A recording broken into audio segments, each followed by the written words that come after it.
hello there. So this is probably going to be a bit of a ramble. Who knows how long this will go. I'm in the mood to waffle. So Instagram will probably only get 15 minutes, and there'll be more on YouTube, but you know, that's just how it goes. Maybe I'll split it into 2 parts for Instagram if I feel like it. So just fair warning. So I mean, yeah, what's the point of me saying welcome to crazy days? We've all been feeling it. We've been feeling the good bits, and we've all been feeling the not so good bits, and it's just where it is. Is it the outside breaking in? Is it HARP? Is you know, is it the rescue mission, or are we just getting beaten down further? Yeah, take your pick. It's a bit of a choose your own adventure at this point, because all of it fits. It's one of those lovely things about when you're actually properly working with energetics and spirituality in a realm like this, is it all works, it all fits. You can know that it's this spiritual energetic thing and like just absolutely know it in the depths of wherever. But there'll be a perfectly good materialistic reason to explain away kind of 97% of it. And when you get really far out there, like the walking through walls bit or whatever, well, you know, you're going to have trouble explaining that away, but it doesn't get caught on camera much, does it? So where's the proof, right? No photos, no proof. This is the interesting thing that we're in still. So thanks to James for a couple of emails that piqued my interest in the answers that came through me. And I just thought it'd be interesting to throw here because it really fits with what is going on at the moment. Sorry if I keep glancing this way. I've got the most gorgeous view in my rearview mirror from where I'm parked. I can't particularly show it to you easily, but it's much nicer to look at the pretty garden and the majestic mountains in my mirror than to look at my own face on the screen. So if you catch me glancing away, you know what's up. The question was something along the lines of, does materiality, physicality, whatever we want to call that, does it exist outside of here? Or is that a specific ploy to whatever this thing is to trap people or trap beings or whatever? Like, is it like this outside or is it not? And that's a double-edged question because, I mean, materiality is materiality, or physicality. I mean, you know, it exists. It exists. If it's real, if this is a hologram, then what we think is material actually isn't. And there are some interesting thought experiments and things around that. And you know, plasma physics. I was going to say quantum physics, but that's mostly la-di-da. But normal physics and definitely plasma physics will tell you that physicality, it doesn't exist. People say it's not an ice wall, it's a frequency fence. It's like, yeah, so's that. Like, that is a frequency fence. It's not a hand. You think it's a hand. You think that's a window with glass. It's a frequency fence because it's not that it's solid, like we call it solid or physical, but that's not what's going on.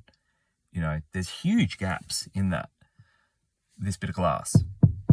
But the material is vibrating so fast, it appears solid, and we can't get through it unless you match your vibration or work out how to bring that vibration down or whatever. So everything is a frequency fence. Everything. Whether this is a hologram or not, that's how this stuff works. Like, we know enough to know that. Everything is a frequency fence. So physicality is just a different sort of frequency. And if it's a high vibration, if it's a fast vibration that makes things solid, then it's not like, well, physicality is the densest, most lowest vibration. You're like, low compared to what? It's obviously fast because it's like the faster it is, no chance you've got of going through it. Now, you can see how that would turn into this idea of, well, you need to vibrate faster than it. and then you'll be able to walk through it just like a wall of water rather than a wall of glass, potentially. Or you could slow the vibration of the glass down.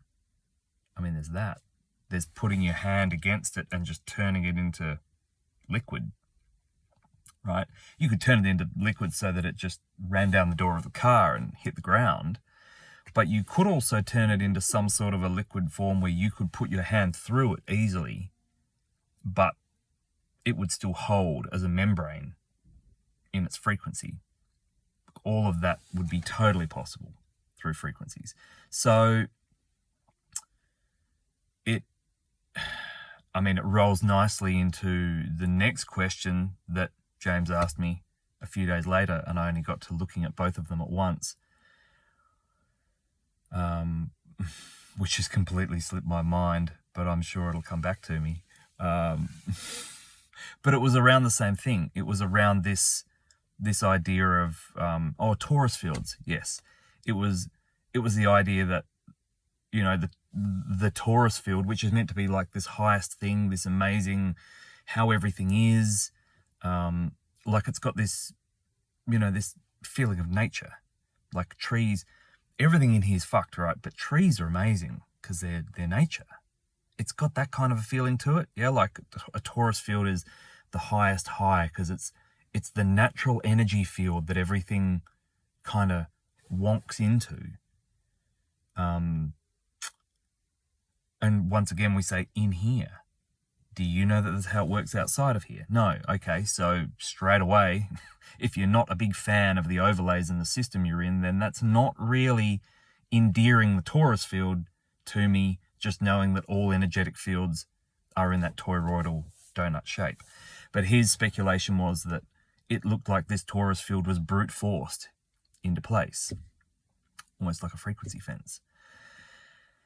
And, you know, my initial knee-jerk response to that, if you threw it out on social media or into a workshop or a seminar, would be like saying the divine feminine isn't divine. Like, people would be up in arms. But the torus field, it's everything's related to, yeah. Doesn't mean it's good or bad. But he could potentially be totally correct. The torus field, as far as you know it, in this, like, we're in this big torus field, yeah, it could have been brute forced into place. And it neatly segues back into my thing about the material idea, because straight away I thought, well, yeah, because we're all, like, that makes sense to me because we all have this energetic torus field around us. It's almost like your personal little prison, in a way. A prison is also a prism, like it doesn't have to lock you in, but it probably does if you don't know how to get out of it. So what if the torus field that we're all walking around in was brute forced into place? If you could get out of here, would your energetic field be creating a torus shape around you? Like, I mean, out of here, out of the whole construct, the whole thing. Because people hate the word simulation. A lot of people hate the word simulation, which I've said ad nauseum just means copy. Just means you're in a copy. If I built a house from scratch and no house in the world had ever looked like it before, a building, a dwelling, and then someone else in one town over, after I'd done it, came and looked at it, measured it up, and then went and built exactly the same house, you could call that a copy. You could also call it a simulation, because he was trying to simulate my house with his house or her house. So, like, we don't like that word simulation, but it just means what you're in is a copy of something else. And so it's like, it could exactly be what we're in, what's going on. And this kind of holographic torus field thing that we've got happening, like, what if that is just your own personal little lock-in point? And the reason I started playing around with this idea again through these emails was because it felt to me that the way we behave towards physicality and material stuff, that sort of density, is very personal. because we have these stories of beings who become enlightened, and it's not really that anything greatly changes in what's going on with them, except how the material world responds to them and how they respond to the material world. That's it. For the most part, they're still here. And these weird things happen around them. People report these strange guru things happening by location and walking through walls and fitting through tiny cracks and eating 10 times more food or toxins or whatever than a human can handle, but nothing happens to them. Like they're being able to just pull money out of their back pocket, even though they don't even have a pocket in their clothing. Maybe they're not even wearing clothing. They just reach behind themselves and they pull out this handful of freshly minted banknotes. Like, the material realm behaves strangely around these people, and it looks like maybe it's behaving to their own personal whim, but maybe not, right? Maybe there's a walk-in, maybe there's a greater being, maybe it's just a greater version of them that's been able to come in to whatever's going on. I really don't know. But they can make really wonky shit happen. And it's just like, I mean, you can say they're just stories, but it's just been documented so many times by so many people in so many cultures. Why wouldn't you believe that? Like, everyone's just making it up, yeah? I don't think so. So, and there are people who are alive who have gone and seen these people and come back, and yeah, they could be making it up too, but,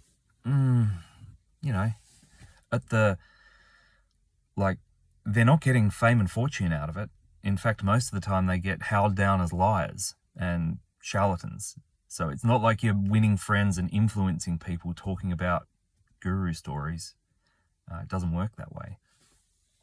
So this physicality, this materialism, really, we're not worried with the fact that things are physical. It just annoys us that we can't manipulate them in the way that we feel like we should be able to. Like, we have this memory, like this feeling, like some of us anyway, that we're in a straitjacket with kind of one hand tied behind our back and a blindfold on and earplugs in. How would you even do that in an energetic sense in here? Well, a torus field could do that, or any other kind of field. Like, I'm just picking on a torus field because that's what James mentioned, but any sort of field around you could pull that off. But it's like, that means that the issue isn't materiality. That means that the issue isn't physicality.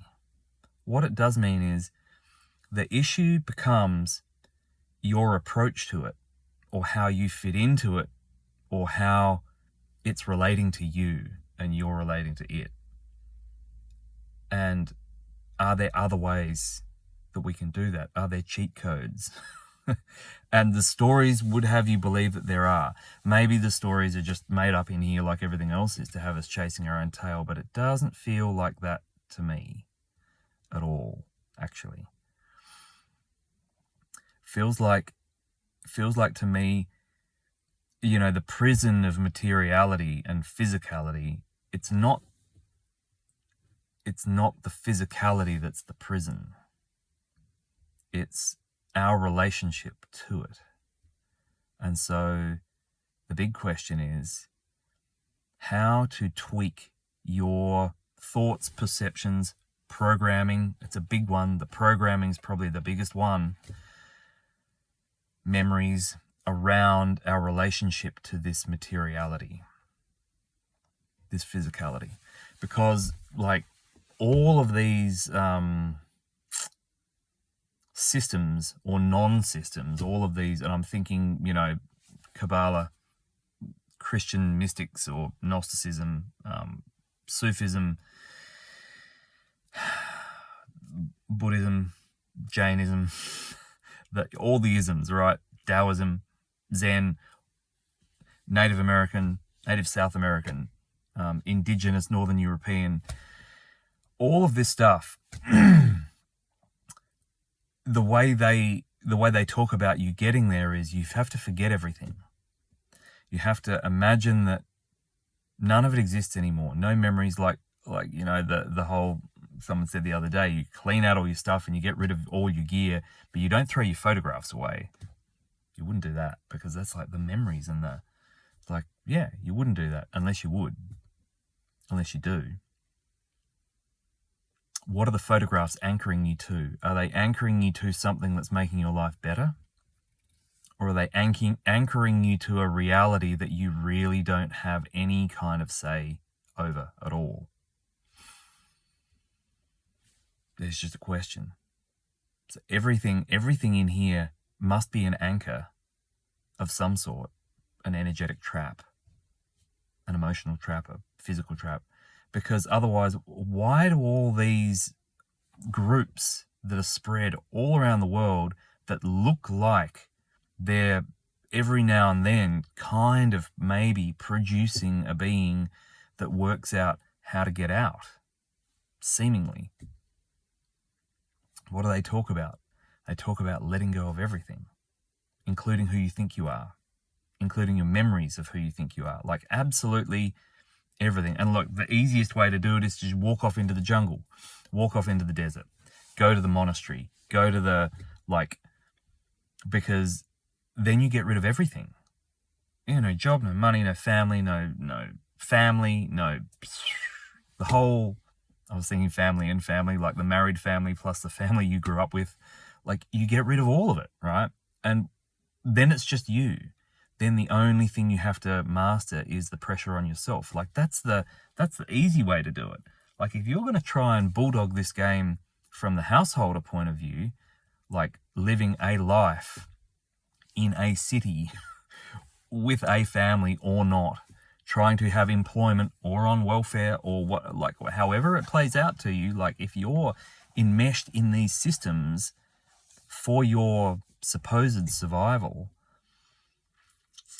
it's going to be really tricky, like really, really tricky. Yeah. And that's why they say, let it all go. You've got to let it all go, because it's all a trap. And then, like, when you play around with that and you have some stuff in your life, you've got some extraneous stuff that then you can let go.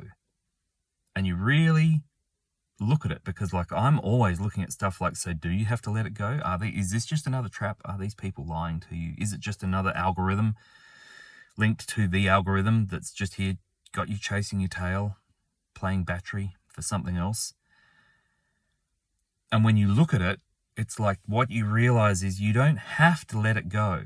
You don't have to walk away from your life. You don't, none of that needs to happen. The problem is your relationship with it. You will probably have to throw it away, sell it, give it up, let it go, because if it's there, you don't know how to be in correct relationship with it so that it doesn't trap you. It's like fly paper with a fly, right? How does the fly get in right relationship, that word, correct relationship with fly paper without getting stuck to it and then dying there, stuck to it? It's a pretty tricky thing. Like most flies are just going to say, you know what? I'm not going to try and be in correct relationship with the fly paper.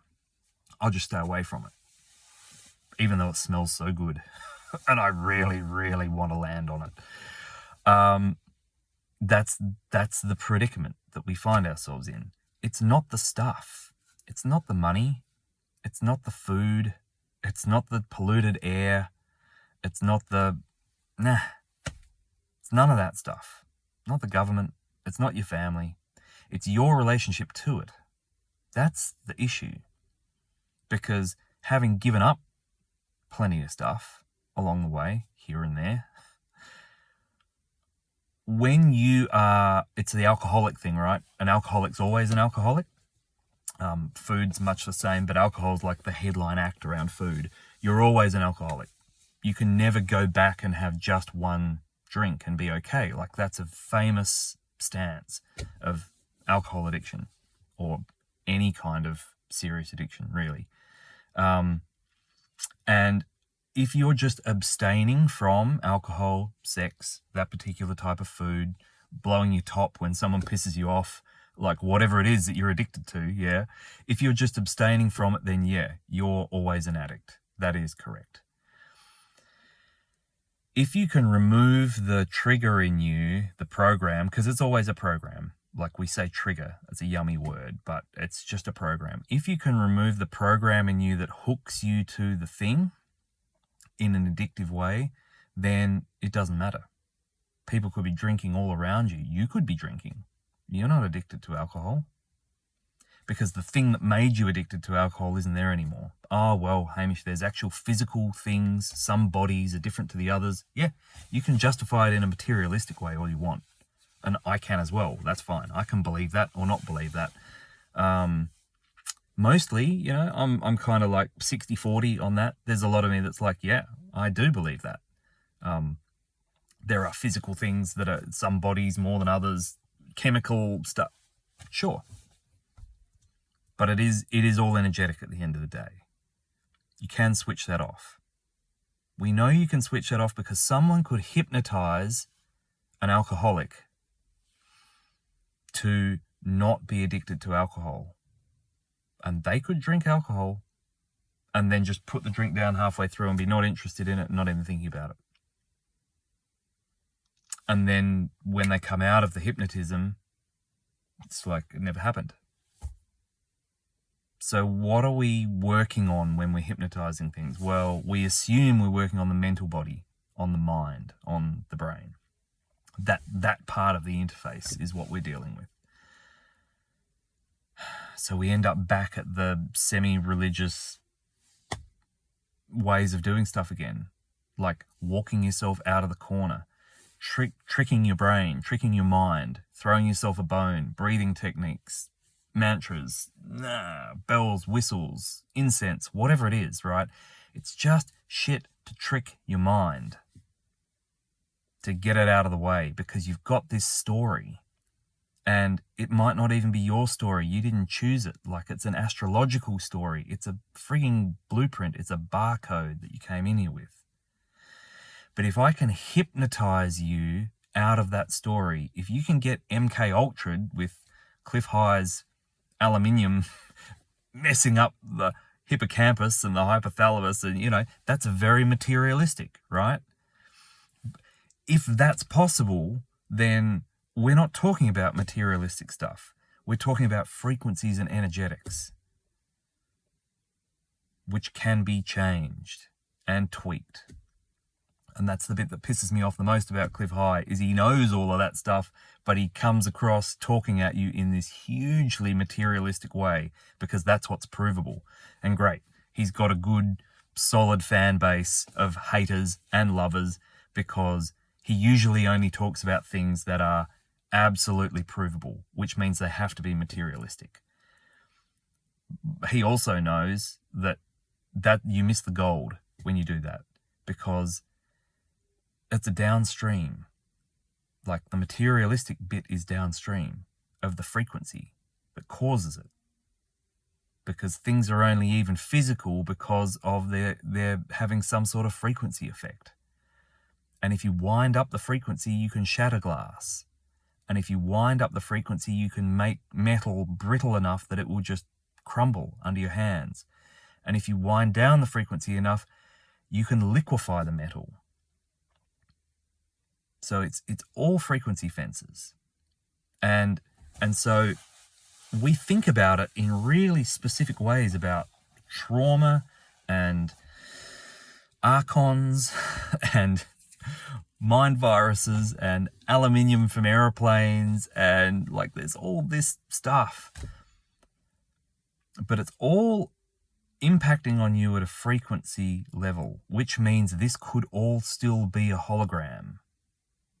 You could be in a pod with a suit and an eye thing on, Matrix style. Like, if it's all frequency, that could still be the case, because all of this stuff that we're interacting with is just some sort of visual representation, some sort of physical representation of a frequency. So it's our systems, you know, our bodies, our whatever, trying to interpret these different frequency fields around us, which could be totally energetic. Could be absolutely not just a simulation, but I mean, and this is what gets me. These guys say, like, it's not a simulation. Earth is a beautiful goddessy. It can be both, but you know, this spiel about how amazing, and the reality you live in is holographic. Come again? You're telling me that I'm looking at archaics here, but he's not the only one. There's quite a few of them. He's just the latest in a long line of people who say we're not in a simulation, we're not in a downloaded computer kind of copy matrix thing. That's not what we're in. This place is whatever it is, and and it's a hologram. Like, look up the definition of a hologram. For a start, just like think about Star Wars or whatever movie works with the holograms. Like, hologram is a light trick for a start. And what's light? Light is just slowed down frequency. It's just a specific frequency appearing in a specific way. Slowed down sound for the most part. I mean, that sounds wonky to us because we're like, the speed of sound is slower than the speed of light. It's like, well, be that as it may, sound comes first and then light comes. Like, stuff is non-visual first, non-materialistic. It's just a frequency that is audible, and then it becomes something that is visual. Then it's light, but before it's light, it's sound. That still sounds like you know, all the cards are still on the table for me around that. You could still be in a pod. This could still be on a hard drive somewhere. Like, because it can all still be pulled back to zeros and ones. It can all still be pulled back to light, a hologram. And the only thing in here that can't really be pulled back to zeros and ones is us. Like that, whatever that thing is that we are. Like, it'd be nice to say nature, but there are definitely copies and simulations of nature in here already. Some nature is like us, and some nature is totally void and hollow. Just program, just algorithm running. So, you know, just like some humans seem like that. Some warm bodies walking around. So it's a big mix-up, but really, running back around to what we started with is the torus field like something that was really bulldogged into place and being held there by brute force, and is some sort of like containment field that's not actually very beneficial? Very possibly.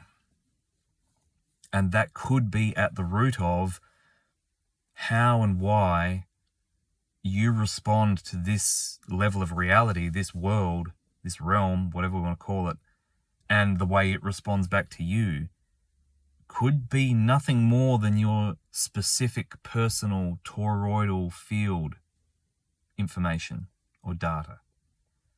Like, where do you think your memories are kept? In your brain? No. There are people with brains that are just liquid. They're just goo. There's no... It's like, we test this bit and this lights up, and we test that bit and that lights up, and we put aluminium in the hippocampus and you don't have any memory, and that's great. Explain that when the encephalitis thing's going on and their whole brain is just liquid and there's no discernible frontal cortex, hippocampus, hypothalamus, like none of that is there. It's just goo. Yet these people can function and they have memory. Well, that kind of blows Cliff High's last hour out of the water, because it doesn't mean his bit's wrong. Like, what they found and MK Ultra and all that stuff, it's still correct. But it's a bit like saying climate change is caused by carbon dioxide, because carbon dioxide is bad. Like, you're basing everything on a premise that's incorrect, because you're saying, like, the memory and the functions and how the brain works like this because of these experiments we did. It's like, well, that's still theoretical, Like, yes, to a point, except what about the people with mush for brains? How does that work? But it's scientifically, medically documented.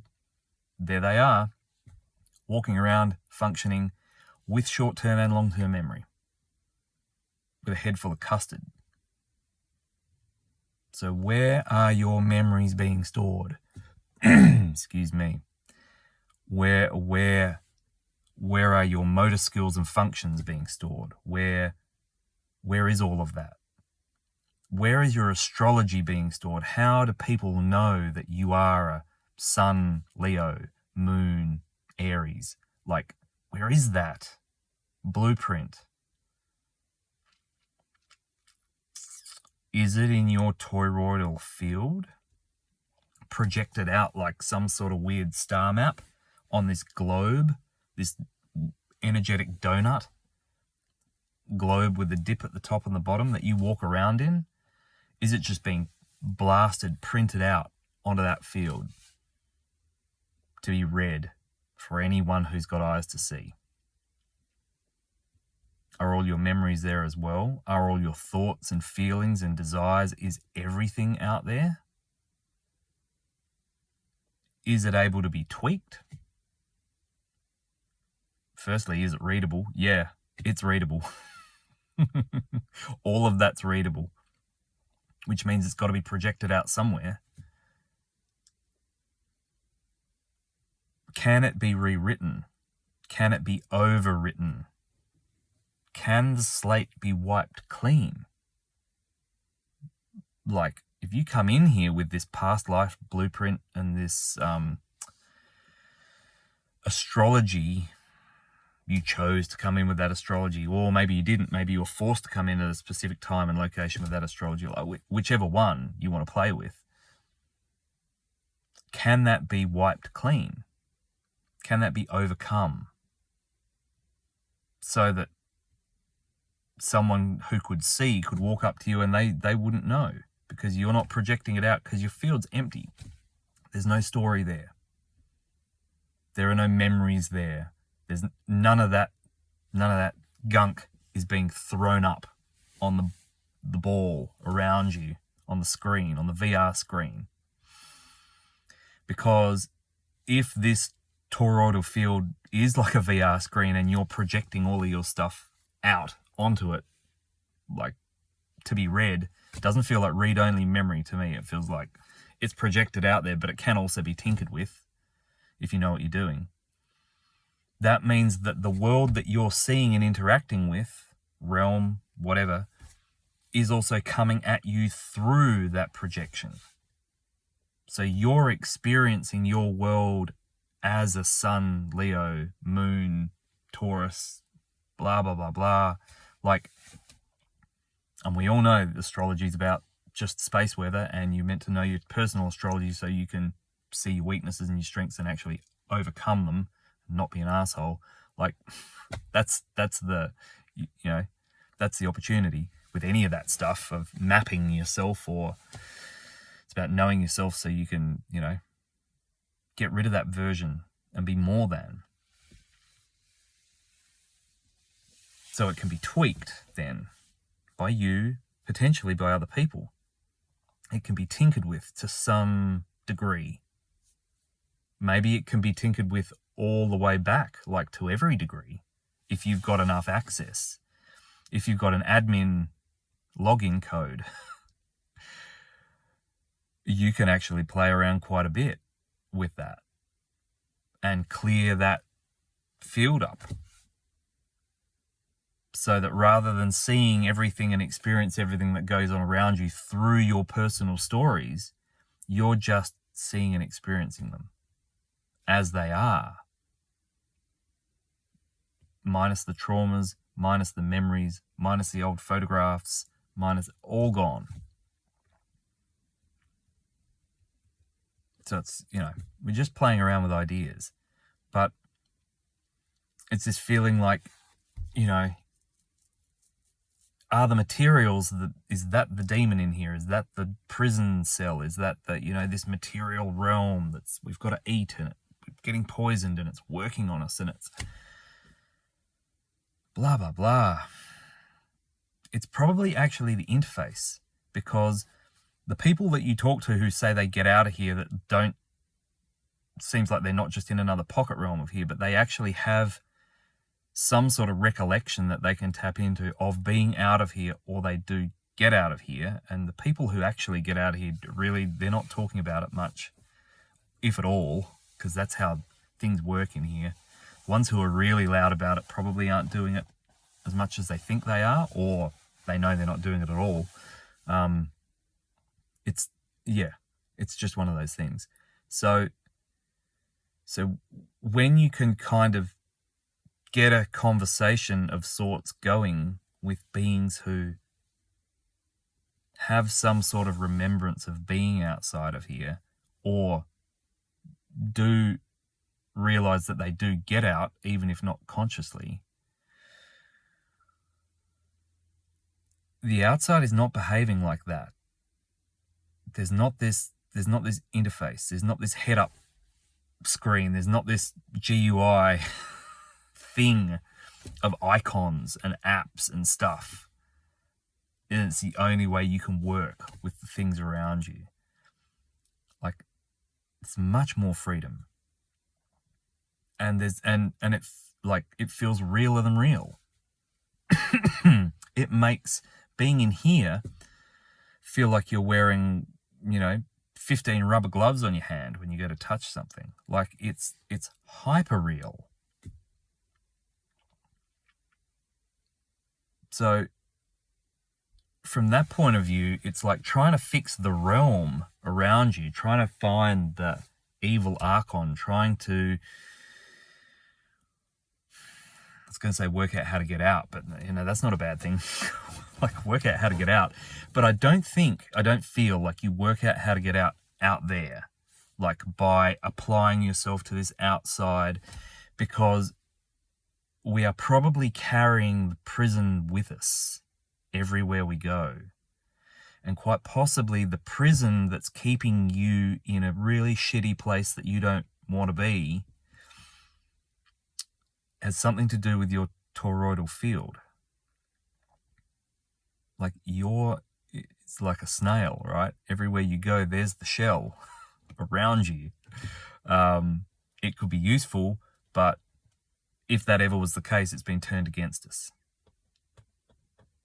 And now the suit of armor, now the fortress has turned into a prison. That would probably be the best way of looking at it, from my point of view. If that's what these setups were, some sort of armor, some sort of whatever, bubble, some sort of womb. You're walking around in an energetic womb, your own personal womb, right? It's protection. It's like, it's a fortress, it's a castle. But at some stage, the castle turned into a prison, and now everyone's walking around in their own personal prisons. And this is where we get the idea you're walking around in your own personal hell. Now, I'm in heaven. Heaven's something we can bring here. I'm in heaven, but you're in hell. But it looks like we're in the same reality. I think that's where that stuff comes from. Because there are ways that you can tweak your field. Some of this stuff that's out there, the breathing techniques and the this and the that, like, some of it works, a lot of it doesn't. That's a funny way of putting it. I think all of it works if you apply yourself to it the correct way. None of it will work if you're not applying yourself to it the correct way. And what that means is you don't need any of it. You just need to apply yourself the correct way to whatever you're doing. And you'll see it for what it is. You'll start to kind of burn through that shell, that shield. I'm not saying that where we are is going to be like, if you were to, let's do the remove the chakras bit, right? You've removed your chakras. You've got rid of the false copy Kundalini, whatever, the inverted one. You got rid of the implants. You've cleaned up your toroidal field. Maybe you've got rid of it totally. Right? You just clean skin in here, just strutting. Sweet. I'm not saying this is a place you're going to want to be in. This, like, when you get rid of all of that, this might really look like a hell realm. Like, doesn't mean that you'll want to be here, particularly. But you won't know until you get there. Like, do we want to live the comfortable lie or the uncomfortable truth? That's where we get to eventually. So, I mean, this is like 40 minutes of rambling, and it's, in one way, it doesn't feel like anything I haven't said before. It's doing the work on yourself, but it's finding the application for how to do that or why it might work.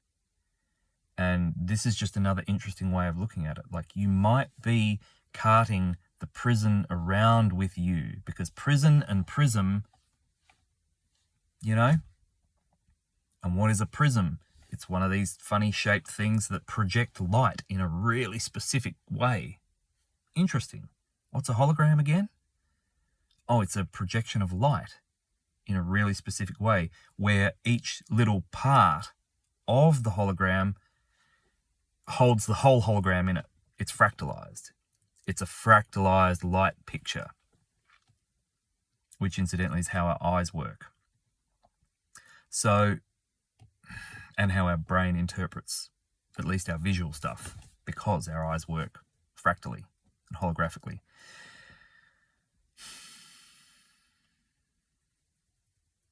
So it's just playing around with that idea that maybe you're carting the prison around with you, and so what can you start to strip back? Because, like, the Zen awakening thing will show you don't have to strip back anything. You don't have to do anything. You can just go, and you will realize it. That's, if you can realize it the slow way, you can realize it the quick way. There's no way that's not possible. But it's like, until that point, well, you've just got to muscle up and do it the slow way.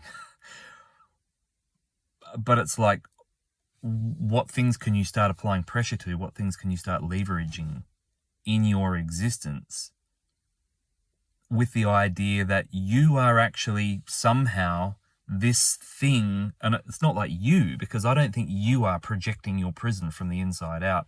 I think your prison is being projected from the inside out around you. I don't think you're doing it. You're not your body. You're not your emotions. You're not your mental body.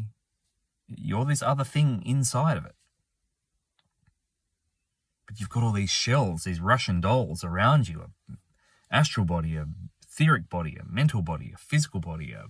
What are these shells? What do we need them for? What are they doing? How are they skewing our interpretation of the frequencies and the data that we're swimming through right now? You are underwater. You know, there is liquid in the air. It's just a different density of underwater. If there was no moisture in the air at all, if you weren't swimming through the air, your lungs would burn out, and like from a materialistic point of view, like, you are still underwater. We're in water. We're swimming through this, one way or another.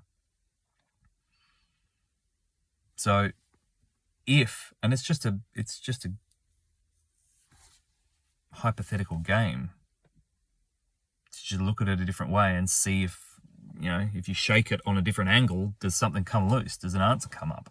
It's like, if it was the case that this material world seemed like some sort of a torture realm, death prison thing of constant reincarnation and nonsense, because primarily of the way that you interface with the realm, then should we not have a look at your primary interfaces? And would we consider the toroidal field energetically placed around you as one of the interfaces? Is there even such a thing as electromagnetics outside of here?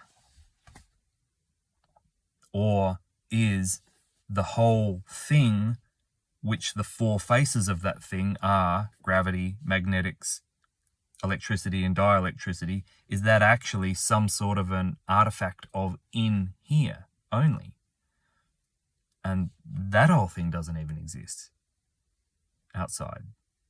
This whole electromagnetic, gravitic, like, that's a funny, wonky little in here thing as well, perhaps.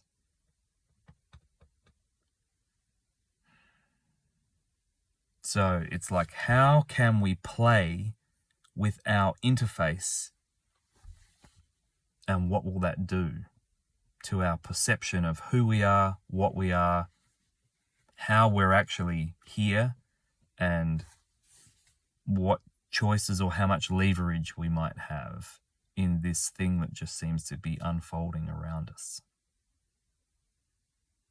All right, 46 minutes is enough waffle. Much love.